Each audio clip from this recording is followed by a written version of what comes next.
do. And this isn't a should. This is a just know that there are consequences to not doing it. So right now is a time to start doing it. So that way you're sort of getting ready for and you're prepared for what happens when you do lose those hormones. Because at least if you have more muscle mass and you can stimulate some hormones naturally, you're not going to have such a big dive in your metabolism, and you're probably not going to gain as much weight or any weight. It's possible to keep losing weight, but most people don't, because all of a sudden they do nothing, and then all their hormones go away, and they go, well, why did I gain all this weight? I didn't change my diet. Right, you lost muscle. You lost the part of your body that needed the calories in the first place. So now all the calories that you ate before that had a place to go have no place to go but becoming fat stores. You know, it's interesting that you talk about lifting weights.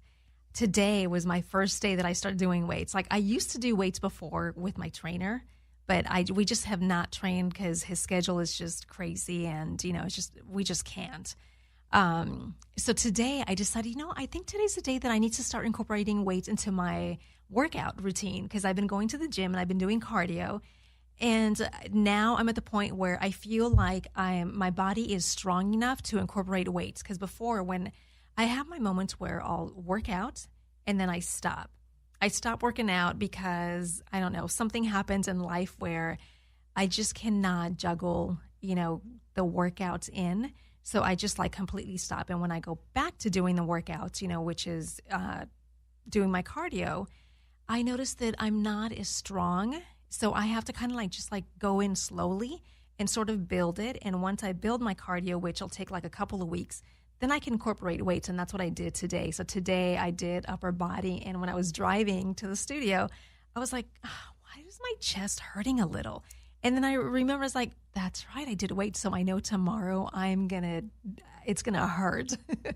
Well, and it should, hurt. Hopefully it's just a little biofeedback that says, I've done a good job breaking down this muscle, but we don't want you to hurt. So everybody, don't get scared. Don't get scared. You don't have to hurt. You can still build muscle and doesn't have to hurt. But yes, there should be some kind of soreness. I always ask everybody, how do you feel 2 days later? Because really it's the second day that's really the better soreness than the first day. Yeah. Sometimes first day soreness could mean you injured yourself a little bit or ripped some tissue. Doesn't mean you still could be building muscle. But second day soreness is a little bit deeper within the cell, within the muscle cell, and it's safer on your joints. So, yeah. How would you write? So you were talking about lifting weights twice a week. So again, there is a science to building muscle. Yeah. And it's not that you're going to be doing the same routine for 5 years. And it's not for the ladies, I'm going to use 3 or 5 pound weights for 6 months and just do more reps. That's not how it works. Yeah. So the science to building muscle. In fact, I just had a client who came to me. I think it was her 9th trainer, and she was with this guy, and she's in her 60s, early 60s, and she's very thin, but she wanted to get leaner. And she said, I'm not getting the results I want. I want to be building muscle. I asked her, well, what are you doing in your workouts? And she was doing a lot of circuits. I said, well, you're not on a muscle building program. So then when we started working together, I was just it just floors me. I've been doing this for 20 years. It floors me that I'm her 9th trainer, and everything I did with her was new, trying to connect her to her body using her brain. She learned a lot. And in terms of the soreness, because she had no threshold, we had to build her up to that. And it wasn't because I want her to be limping or in pain, none of that. Yeah. But I want to know that you can connect your muscle to your brain to your muscle, and we know exactly what you're using. And then the next day or 2 days later, you feel something that lets you know that we ask the body to change. Because here's the thing about the workouts. If your workout's not challenging your body to a new level, there's no reason for your body to change. Right. There has to be some little threshold you have to cross over, whatever it is, whether it be cardiovascularly or with resistance training. You have to be slightly uncomfortable, not unsafe and not in bad form, but slightly uncomfortable in order for your body to go, ding, ding, ding, ding, ding, I'm not good at this. I need to change. Yeah. Right? So, but most people just stay within their comfort zone, do the same routine for 5 years and go, yeah, I work out every day. Well, what are your results? I don't know. I don't have any. Like a lot of men that think they give themselves an A+ for discipline. I've been very easily to sell them into programs because I say, well, what kind of results are you getting? And they said, what do you mean results? I'm like, well, has your body changed? Well, no. How long have you been doing this program? 5 years. I'm like, okay, so there's a word I want to introduce you to. It's called adaptation. Once your body starts to adapt to the new level, you have to change the level again. Yeah, it's so true. Because today when I was doing it was my first time from, being a while that I was doing weights. It's true what you said. You don't want to hurt yourself. You want to be out of your comfort zone, but not to the point where, you're going to injure yourself. So what I decided to do, because I didn't know what my body's capable of doing for the first time in a long time, I decided to just remove, I did the machines. So normally the machine, you're able to do I think it's 5, sometimes 10 pounds. So I did the very bare minimum, where you can't take that weight. It just comes with it. It's stuck. So I decided to try that first.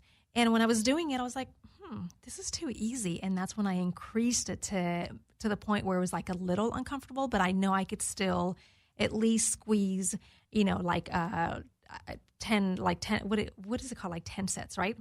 10, or reps. 10 reps, right. Where it was it was hard, and you had to I would stop and then take a moment to, just a few minutes to pause and then do it again. But it's true. You have to come out of your comfort zone and not do something where it's you can just you're doing nothing. I see people and it's wait, that doesn't look like they're building anything. Right. And there's also, I have some clients in Arizona because I work with people on Skype too. So I have clients all over the place. I don't just do people locally. And in fact, don't have too many slots open for local people anymore. But so it's people that I can train virtually over Skype. And what that means is I do the same exact thing I would do, minus I'm not going to set it up for you, but I can see the same things. I'm going to coach you in the same way. Mm-hmm. And they have recently went to a gym, and they both reported back how awful everybody else was working out. I went, okay, I've done my job well. And even some of the trainers were telling them to do it certain ways, and they were saying, no, you were supposed to do it this way. And I said, okay, my job is done. I feel complete. You understand your body and how you're supposed to feel this and what you're supposed to do and what good form is. So you may go out into the world now. And I trust that you're not going to hurt yourself. So, for those of you that do not work out, it's a very good idea to, I would say, incorporate a program such as JJ's program, where you can do it online, where she can walk you through and teach you exactly what it is that you need to do, where you're not, especially if you're a person that you don't have the motivation because you feel since you haven't done it, or sometimes what I hear from you, a lot of you always say that, maybe that you haven't done it and maybe it's pointless. But it's I always tell you, it's not pointless. You have to start somewhere, and it doesn't mean that you need to dive in and you have to go to the gym. So perhaps maybe you should just do an online with JJ, which would make it easier, because then you don't have to leave your home, right? Can they do it from their home? Absolutely. I specialize in treating people in their home with very minimal equipment, so you were talking about not diving back in really fast. Yeah. So machines are a great way for some people to stabilize. Machines make it easier because it's already set up. There are pluses and minuses to machines. But when I can teach you how to get all of the muscles in your body activated and even get to a place where you're doing resistance training without a machine to start, you may need a machine later once we adapt to that level. But most people, especially even young people, when I first started training here in California, I manifested some clients that were around my same age, and they were accustomed to going to the gym. And so when I showed up at their little beach house and I'm like, okay, we're going to work out at home, and they both were architects, they said, okay, but we don't have any equipment. I said, you don't need any yet. And they said, okay, are you sure it's going to be enough? I said, just give me 1 or 2 sessions. If it's not enough, we will go to a gym. And we never went to the gym. So so one of the things that I love to do is help build programs for people. I've got an online program that you don't even need to work with me necessarily personally. You could just go through it and learn some of the things. I've got my podcast. You can go to my YouTube channel and learn these exercises without me helping you. What's good to do to work with somebody is to build a program that's right for you, and that's the difference. Yeah. That's customizing something that is going to fit your body. This is going to fit if you have any joint pain. It is going to fit your space in your house. It's going to fit your mentality and your mindset and the way that you like to do things. If you're someone who loves music, how to incorporate that to motivate you. Or if you're somebody who hates structure, how to figure out what to do to still get the same results if you don't like structure. So that's the psychological piece that's kind of important. But you can go to jjflizanes.com, and I believe there's a link that says programs. And if you click through programs, there's a tab to work with me. It's a 2-session package. and it's literally like getting you started. And from there, you can utilize all the free tools, and you can use the free tools now just to look at how to do form. But I would say really consider, whether it be me or somebody else, investing in yourself, especially this year, whether it be through, again, one-on-one work or coming to my event or joining. Whether you join your local gym or not, that's a different story. But definitely do something different because you're worth it. And isn't doing it right the first time more effective than falling down 3 times and getting frustrated and wondering why it doesn't work? It's always amazing to me when people say, oh, I tried exercise, it doesn't work. And I'm like, okay, I've been a trainer for 20 years. You're doing it wrong. You're doing it wrong. If it's not working, it works. It's just other things that are going on. So actually, trust me, yes, this is all science, guys. And you don't have to learn it. That's why I'm here. You don't have to learn it all. Just find someone you trust who actually knows some stuff about science, who studied science, not just got their education from a book and never stepped foot in a gym. You know, it's so true. It's like you always have to, you have to trust somebody. For me, my trainer that I was mentioning, Jen, we used to train, and before Jen, I would every now and then, I've never been a huge person on getting trainers. I would always try to do everything on my own or just go to classes at the gym. That would just work fine for me. But came a point in my life when, after I had kids, I could not lose the rest of the weight that I had gained. You know, for my son, I gained 50 pounds. My daughter, I gained 60. So for my daughter, I lost my son, I eventually lost everything. After a year, I would drop down to my pre-pregnancy weight. My daughter, I've gained 60 pounds and I was only able to lose 30. So I had 30 more to go. So I decided to hire my trainer. He was one of the instructors at the gym that I went to. He taught kickboxing. And he's the only trainer that I have to say that knows my body.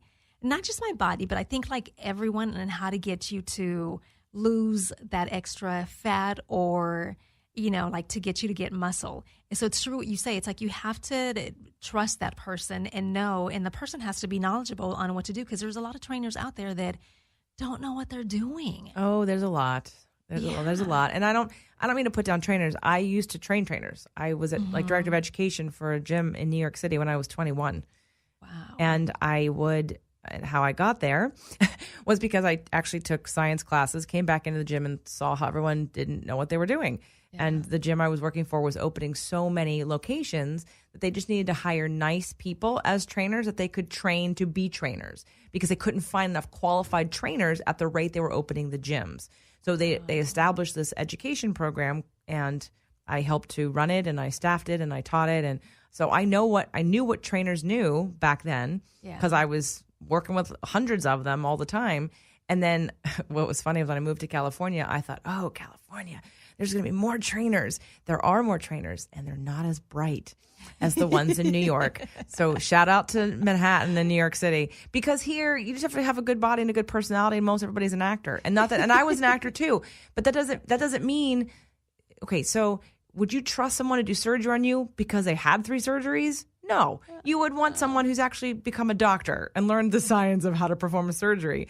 So just because someone was an athlete, because someone was a dancer, because someone lost 50 pounds, doesn't mean they have the tools to help you do the same thing in the same way. It's a little too risky. So you definitely want to research, ask around, do some pre-sessions. Don't sign up for some huge package. Always do some kind of intro thing and get a feel. Or what you can do if you go to the gym, you can just look at every trainer and see how they train their clients. And you can also get an idea, if they're good or not good, because I've seen that a lot too at the gym I go to. There's a lot of trainers that train, and I'm looking at them, I'm like, you know what? That is so wrong. And they don't even look at their client's form. They're letting that person do the workout that they told them to do, and they're just standing there, and I'm looking like, oh my gosh, that is horrible form. They could hurt themselves. Yeah. And it's crazy. And then, of course, I look at their client's body and I was like, there's no improvements there. I just, and you're right. You don't want to spend money. You shouldn't have to dive in and spend so much money on a trainer, like that. There's other ways of doing it, going on your website, jjflizanes.com. Yeah, but you go to YouTube and search it too, although there's a link on jjflizanes.com for YouTube, and I've got lots of videos, and I've got a couple playlists. One's called Movement Mondays from the Fit to Love podcast show, which is one of my podcasts. It's also a video podcast. And then I've also got Smart Exercise. And they're basically the same thing. Yeah. So, but they're just more shows right now up on Movement Mondays. But Smart Exercise is another. But if you go to YouTube or you go to iTunes and find Smart Exercise podcast, watch the first one.